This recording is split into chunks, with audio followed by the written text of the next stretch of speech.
A'udzu billahi minasyaitonir rajim. Bismillahirrahmanirrahim. Assalamualaikum warahmatullahi wabarakatuh.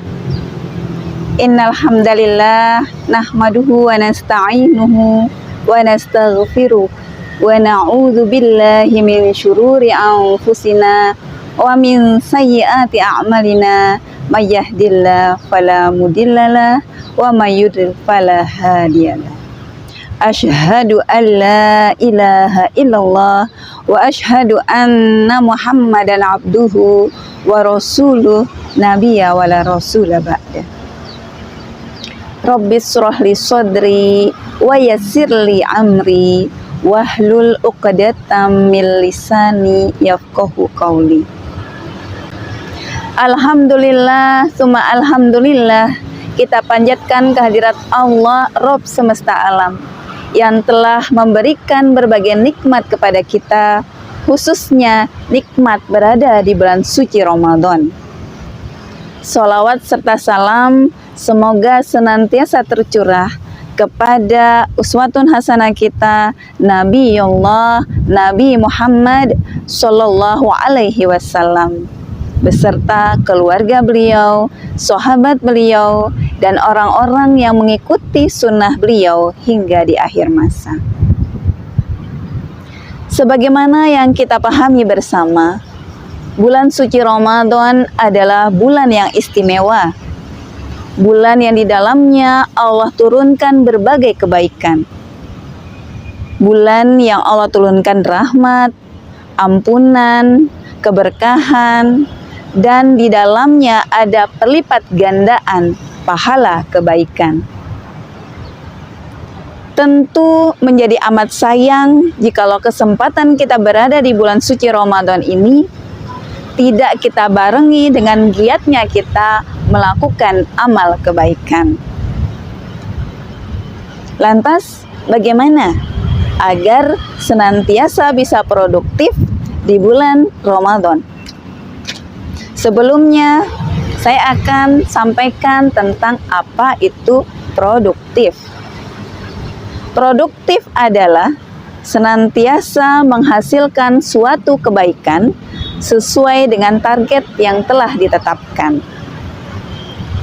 Saya ambil contoh misalkan di dunia bisnis atau dunia usaha. Seorang pekerja dikatakan produktif ketika dia bisa menghasilkan suatu produk.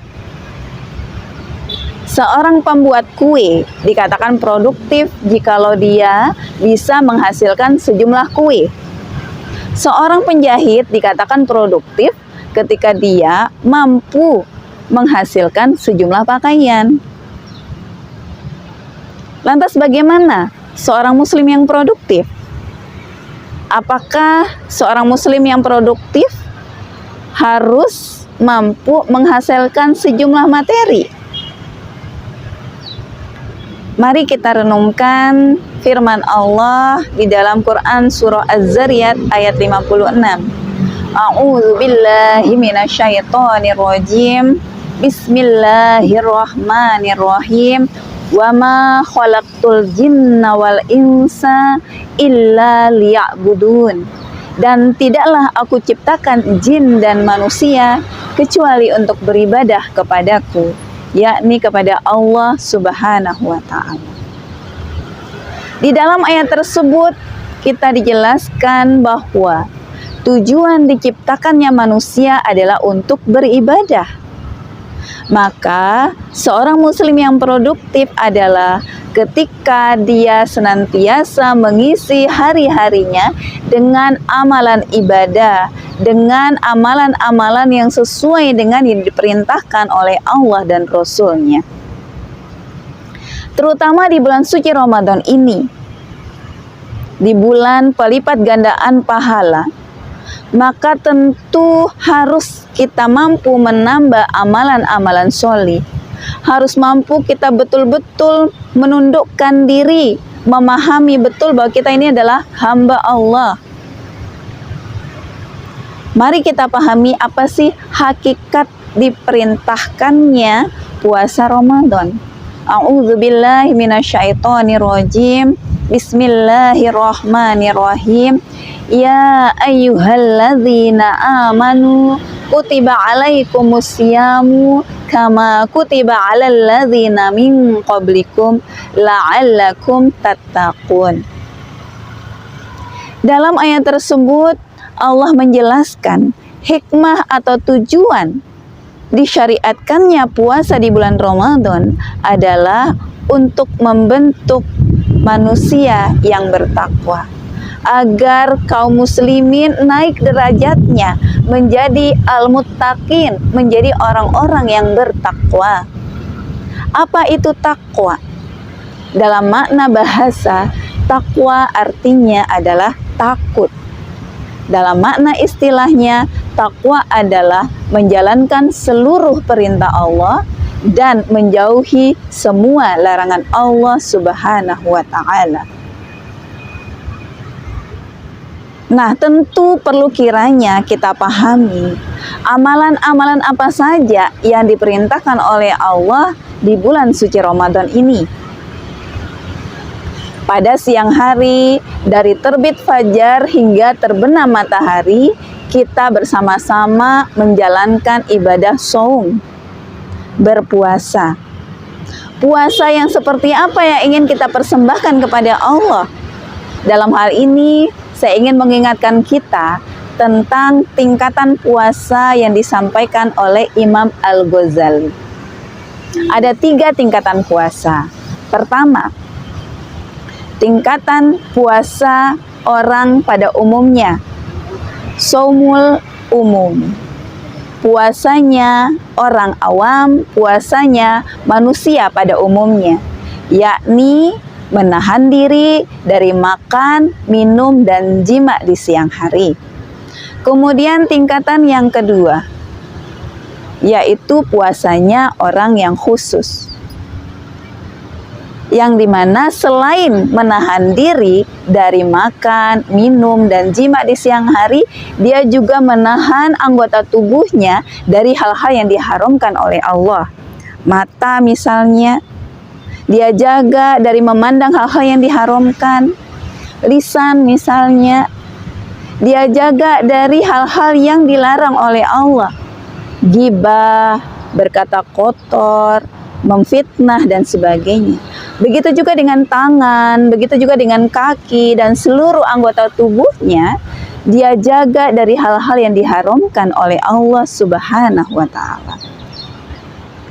Kemudian tingkatan yang ketiga, tingkatan yang tertinggi, yaitu puasanya orang yang khusus dari yang khusus. Yakni ketika seseorang berpuasa, selain menahan dari makan, minum, jima, dan seluruh anggota tubuh dari yang dilarang oleh Allah, dia juga bisa menjaga hati dan pikirannya dari hal-hal yang dilarang oleh Allah Subhanahu wa ta'ala. Dia hanya akan berpikir, dia hanya akan memikirkan, dia hanya akan menaruh hati dan pikirannya kepada hal-hal yang diridhoi oleh Allah Subhanahu wa ta'ala. Maka tentu kita ingin mempersembahkan puasa dengan kualitas tertinggi, kualitas yang tingkatan ketiga tadi. Jika di siang hari kita berpuasa, maka di malam hari Allah memerintahkan kepada kita qiyamul lail, sholat malam, sholat tarawih, sholat witir, sholat tahajud, berbagai sholat sunnah lainnya, termasuk melakukan tilawatil Quran. Kita bisa menargetkan khotam 1 kali atau lebih.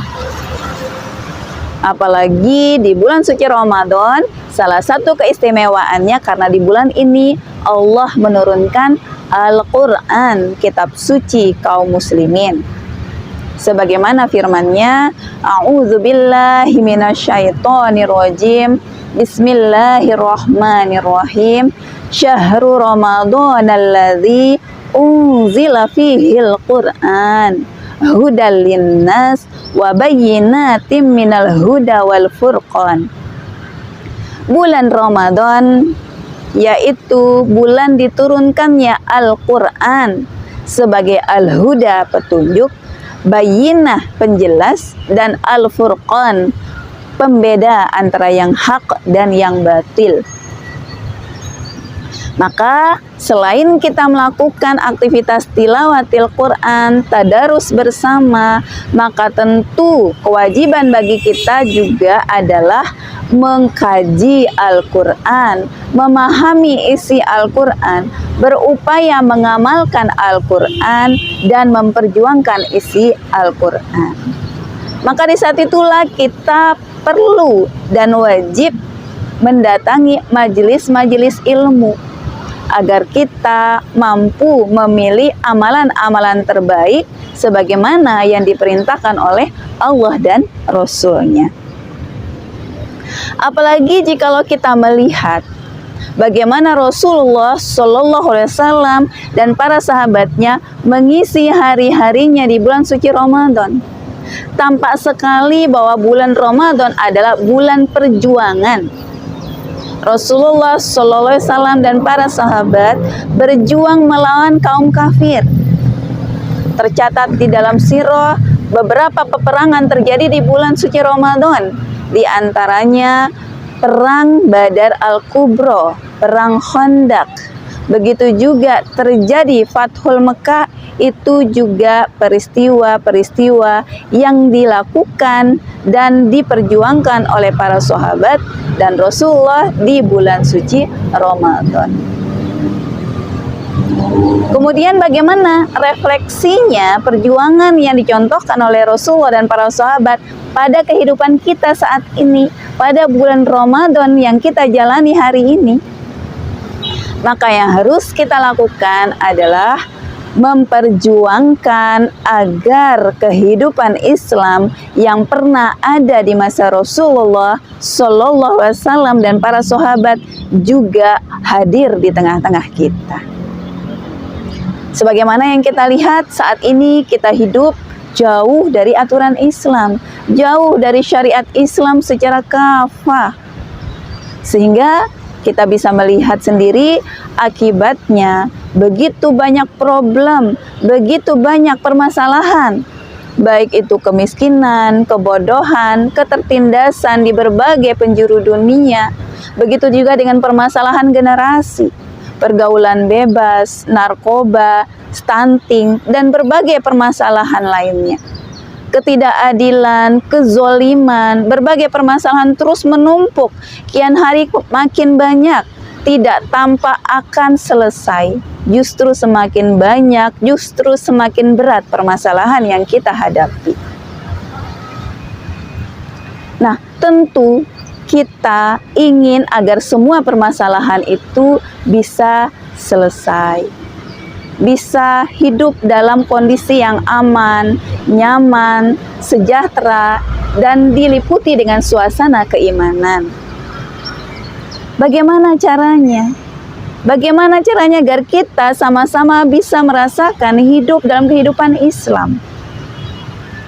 Caranya adalah dengan berdakwah, melakukan amar ma'ruf nahi mungkar, menyampaikan ke tengah-tengah umat, menyampaikan kepada seluruh masyarakat, menyampaikan kepada semua kalangan, memberikan gambaran kepada mereka bagaimana Islam mengatur seluruh aspek kehidupan, bagaimana Islam akan memposisikan mereka, memposisikan Islam dan kaum muslimin di atas kemuliaan.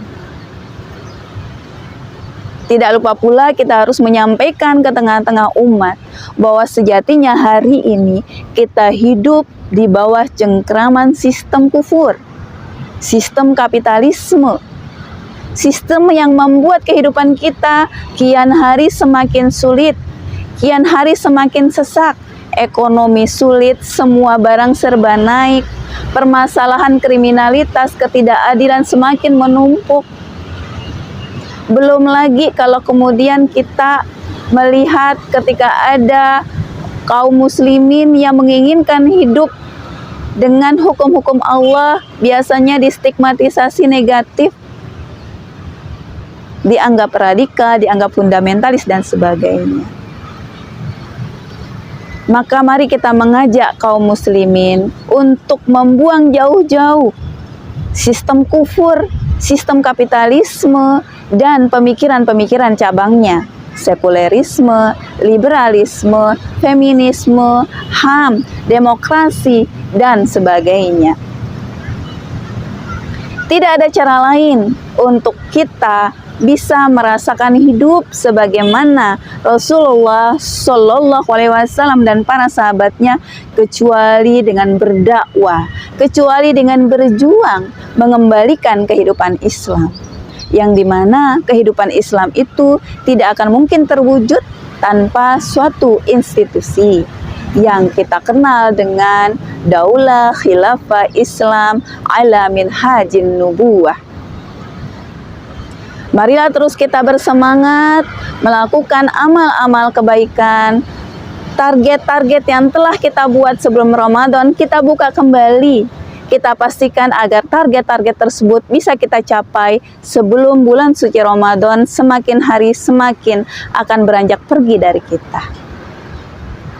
Mari kita terus melakukan yang terbaik, terus menjalani aktivitas kebaikan, selalulah produktif sebagaimana yang dicontohkan oleh Rasulullah Shallallahu Alaihi Wasallam beserta para sahabatnya. Wallahu a'lam bishawab. Wassalamualaikum warahmatullahi wabarakatuh.